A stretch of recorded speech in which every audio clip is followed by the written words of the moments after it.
Tarepe Vast, ou plutôt bonjour, là je suis dans mon appartement à Tallinn en Estonie, donc je suis sur le canapé en compagnie d'un coussin hibou que voilà. Et bon, aujourd'hui je voulais pas vous parler de hibou, je voulais vous parler à nouveau d'écoute, parce que vous le savez, cette semaine j'ai ressorti ma formation Améliorer son écoute, qui est encore disponible jusqu'à ce soir à minuit. Et je voulais revenir sur un problème qui est fondamental quand on apprend une langue. C'est pourquoi vous ne comprenez pas ce que vous entendez. Alors ça peut sembler évident parce que, bon, c'est oui, je comprends pas, point. Mais en réalité, c'est un problème beaucoup plus profond et le comprendre permet d'agir dessus. C'est pour ça que on n'arrive pas à apprendre une langue souvent parce qu'on est bloqué. On ne comprend pas pourquoi on est bloqué, parce qu'on n'a pas de recul, parce que c'est une activité qui est finalement simple quand on en connaît les ressorts, mais qui est assez technique. Il faut quand même comprendre comment ça marche. Et donc, tant que vous n'avez pas les clés pour comprendre la nature du problème, vous ne pouvez pas le résoudre. Donc, pourquoi on ne comprend pas quelque chose qu'une langue, voilà, on entend une phrase, mais on ne comprend pas le sens. Donc, pour ça, c'est évident, je vais prendre l'exemple d'une langue que je ne connais pas, c'est-à-dire n'importe laquelle. Et voilà, par exemple, j'ai entendu du letton, du lituanien. Et quand j'entends du letton ou du lituanien, moi, ce que j'entends, c'est ce que j'appelle de la soupe, de la bouillie.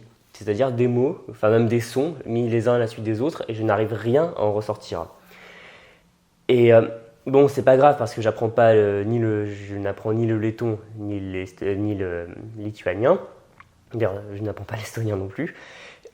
Donc ça ne me pose pas de problème. Mais dans une langue que vous apprenez, c'est d'autant plus problématique parce que ça vous frustre de ne pas arriver à comprendre ce que vous entendez parce que au lieu d'entendre des mots clairs, nets et distincts, comme vous entendez en français, là quand je vous parle en français, vous comprenez les mots, vous comprenez les sens et vous n'avez pas besoin d'y réfléchir.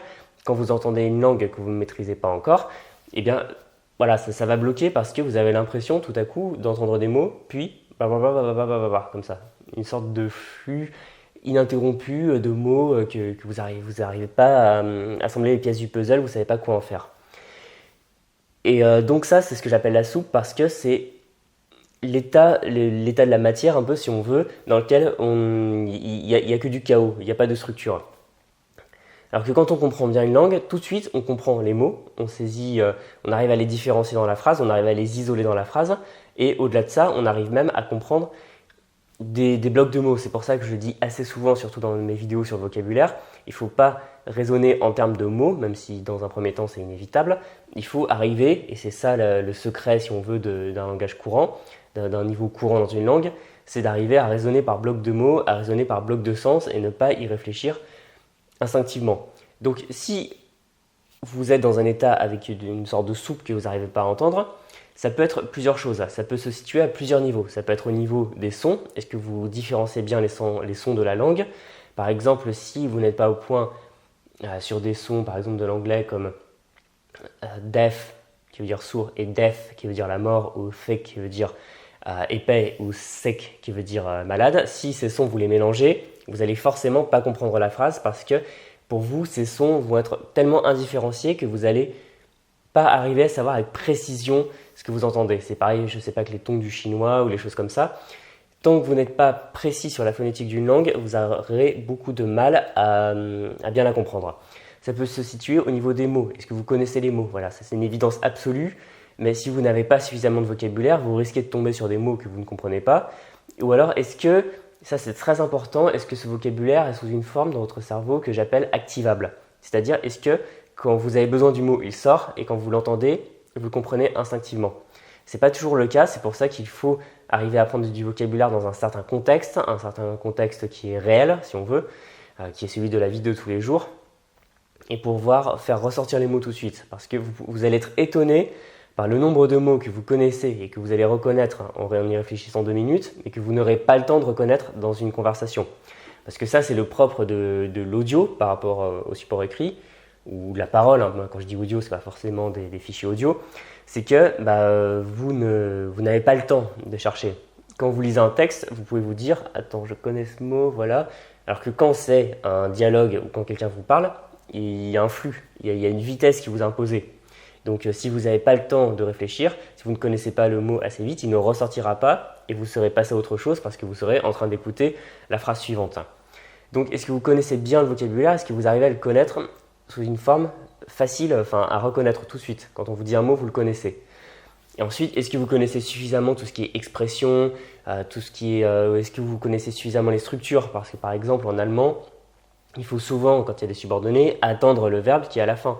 En japonais, le verbe est systématiquement à la fin aussi de la phrase. Donc, est-ce que votre cerveau est suffisamment configuré pour comprendre les sons, les mots et les structures de phrases?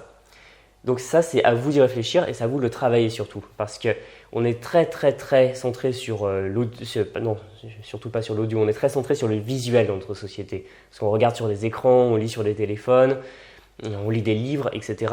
Et souvent, la composante audio va être le parent pauvre de ce qu'on apprend. Et c'est pour ça qu'il y a beaucoup de gens qui comprennent très bien une langue à l'écrit, mais ont beaucoup plus de mal à la comprendre à l'oral. Parce que d'une part, l'oral est plus difficile à cause de ce tempo qui vous a imposé. Parce que quand vous lisez à votre rythme. Quand on vous parle, c'est l'interlocuteur qui vous parle à son rythme, pas au vôtre. Et ensuite, de par ce manque de travail, on peut être amené à justement ne pas assez bien comprendre la langue. Donc ce que je vous invite à faire, c'est évidemment de parler avec des gens dès le début, le plus tôt possible, le plus souvent possible, dans des contextes variés, c'est-à-dire parler avec des gens sur Skype, aller dans le pays et discuter avec des gens. Avoir toutes les occasions de parler avec des vraies personnes, parce qu'apprendre une langue, ça ne se fait pas uniquement dans une méthode, dans un livre, ça se fait aussi avec des vrais gens. Parce que c'est les vrais gens qui vont vous parler, c'est quand même plus intéressant que d'écouter des fichiers d'une méthode. Ensuite, il faut pratiquer l'écoute pour aller beaucoup plus vite dans votre apprentissage de manière active, de manière focalisée. Il faut manger de l'écoute, il faut bouffer de l'écoute si on peut. Donc pour ça, il y a plein de supports. J'ai fait une vidéo, vous aurez le lien à la fin de cette vidéo sur les types de supports d'écoute, que ce soit les podcasts, etc. Donc il faut faire un peu d'écoute tous les jours et si possible, le plus tôt possible avec des ressources authentiques. Qu'est-ce que j'entends par authentique? Ce sont des supports qui sont faits pour les locuteurs natifs et qui ne sont pas faits pour les étrangers qui apprennent la langue. Parce que les supports non authentiques, donc les supports pédagogiques, généralement ils vont parler lentement, ils vont articuler beaucoup plus que nécessaire. Et dans un premier temps, c'est normal d'écouter ça, mais si vous voulez passer à la suite, si vous voulez bien comprendre les gens, il faut passer à des ressources authentiques, du style la radio, les podcasts, les films, les séries, etc. Parce que c'est comme ça que les gens parlent, ou c'est ce que les gens entendent, ou ce qu'ils s'attendent à entendre dans la vraie vie. Voilà, donc pratiquez l'écoute, faites-le bien, réfléchissez si vous avez des problèmes à tous les niveaux que j'ai cités, c'est-à-dire phonétique, au niveau du vocabulaire, est-ce que vous connaissez la prononciation des mots, est-ce que vous connaissez les structures de phrases, les expressions, et au fur et à mesure, en pratiquant l'écoute tous les jours, vous allez vraiment faire de gros progrès, et vous allez passer de la soupe à la bouillie infâme où vous ne comprenez rien, à des phrases que vous comprenez instinctivement. Voilà, donc si ça vous intéresse, ma formation Améliorer son écoute est encore disponible jusqu'à ce soir, c'est le dernier jour, comme ça après je pourrai me rendre disponible pour vous aider. Et elle va vous aider justement à faire ça, c'est-à-dire tous les exercices où je filme mon écran, je vous montre comment faire, qui s'adaptent à n'importe quelle langue, comme ça vous pourrez améliorer votre écoute et développer votre compréhension orale d'une langue. Voilà, je vous dis à très bientôt, bon courage et surtout pratiquez l'écoute. Salut.